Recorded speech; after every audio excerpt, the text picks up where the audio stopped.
Hey, I thought you might want to take a look at this. This is it's an observation tower.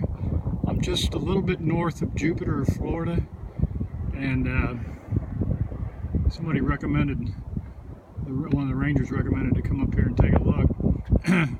It's pretty neat. I don't know if you can make it out because it's a cloudy day, but you can see, actually they call this Hobe Mountain. For Florida, it's like 80 feet tall. I guess for Florida, it's a mountain.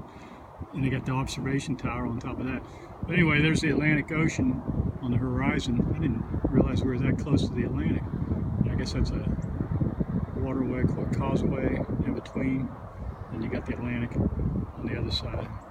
I rode my bike up here. It's just a walkway up here, so wooden. It's like the great wall of Hobe Mountain. So you walk up, it's pretty nice.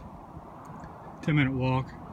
The ride was 4 miles to where I'm camped, down that road there, and off into the horizon. But it was raining earlier and it turned out to be a pretty nice day. So, pretty nice.